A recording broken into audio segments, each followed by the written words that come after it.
امام حسین کی شہادت کے بعد جب آل رسول کو قید کر کے امام حسین کے سر کو کاٹ کے نیزے پہ بلند کر کے شام کی طرف لے جایا گیا تو جہاں جہاں سے یزید کا قافلہ گزر رہا تھا لوگ پوچھ رہے تھے کہ یہ کس کا سر ہے اور یہ بیبیاں کون ہیں۔ جس کو بھی معلوم ہو کہ یہ رسول اللہ کا خاندان ہے تو ہر کوئی دل ہی دل میں ان ظالموں پہ لعنت کرتا رہا اور کوشش یہ تھی کہ یہ لعین ہمارے شہر نہ رکے۔ تو ویسے ہی چلتے چلتے جب یزید کا قافلہ شہر کرتان تک پہنچا تو وہ لوگ پہلے سے ہی باخبر ہو چکے تھے کہ فوج یزید نے اللہ کے رسول کے نواسے کو قتل کیا ہے، آل محمد کو قید کیا ہے، تو انہوں نے اپنے شہر کے دروازے بند کیے ہوئے تھے۔ قافلہ شہر کے باہر رک گیا اور درخت کے سائے میں یزید کے سپاہی سونے لگے۔ جب رات ہونے لگی تو راہب قریب آتا ہے اور دیکھے کہ ایک نورانی سر ہے جس پہ آسمان سے فرشتے آ کے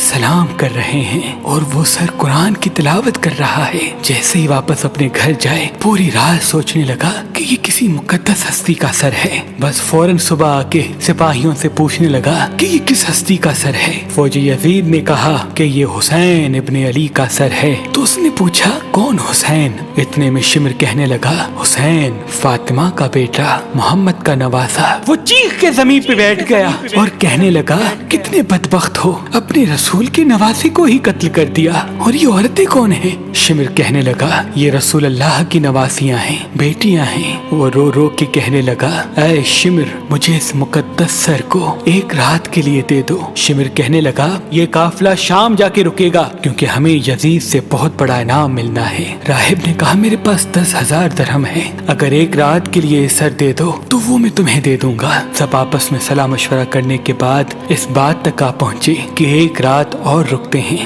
بالآخر ان ظالموں کو 10,000 درہم دے کے راہب امام حسین علیہ السلام کا سر لے کے اپنے گھر آ گیا اور ایک پتھر پہ آ کے اس سر کو رکھا اور زاروں قطار رونے لگا۔ اتنے میں امام حسین علیہ السلام کے سر سے آواز آئی اے راہب یاد کر جب تو اولاد کی دعا کروانے کے لیے میرے نانا کے پاس آیا تھا اور تمہارے مقدر میں اولاد نہیں تھا، میں نے اللہ سے دعا کی، اللہ نے تجھے 7 بیٹے عطا کر دیے اور تم نے کہا تھا کہ ایک مرتبہ میرے گھر آنا۔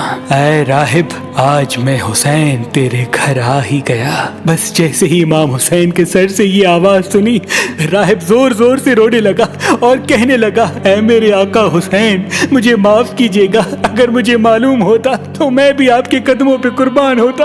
امام حسین نے فرمایا اے راہب اللہ کی مرضی یہ ہے کیونکہ اللہ کا دین میرے خون سے زندہ ہونا تھا۔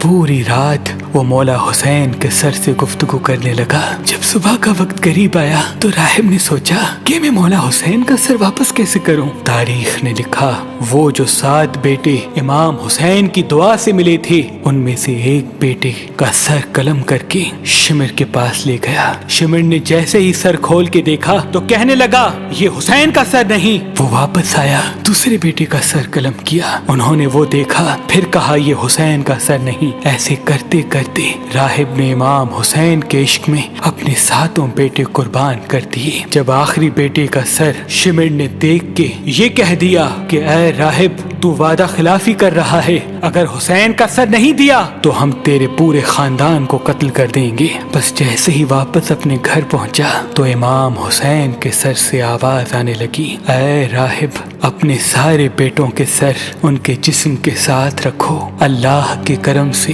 تمہارے سارے بیٹے زندہ ہو جائیں گے، اور میرے سر کو اٹھاؤ فوج یزید کے حوالے کر دو، کیونکہ یہ اللہ کی مرضی ہے، ہمیں شام تک پہنچنا ہے اور ہر گلی ایک ایک بازار سے گزر کے قرآن کی تلاوت سنانی ہے، میری بہن زینب کو خطبے دینے ہیں اور ایک ایک بازار سے گزرتے ہوئے اسلام کی تبلیغ کرنی ہے۔ تو بس راہب نے اپنے تمام بیٹوں کے سر ان کے جسم پر رکھے اور اللہ کے کرم سے وہ سارے کے سارے بیٹے زندہ ہو گئے۔ پھر روتا ہوا امام حسین کے سر مبارک کو فوج یزید کے حوالے کرتا ہے اور کہتا ہے کہ کتنے بدبخت ہو تم کہ اپنے رسول کے نواسے کو قتل کرتے ہو، ان کی بیٹیوں کو قید کرتے ہو، ان پہ ظلم کرتے ہو، تمہارا یہ ظلم قیامت تک تمہارے لیے لعنت بن جائے گا۔ آج بھی اس پتھر سے خون نکلتا ہے جس پتھر پہ امام حسین علیہ السلام کے سر مبارک کو رکھا گیا، کیونکہ شہید کبھی مرتا نہیں اور خون ناحق کبھی چھپتا نہیں۔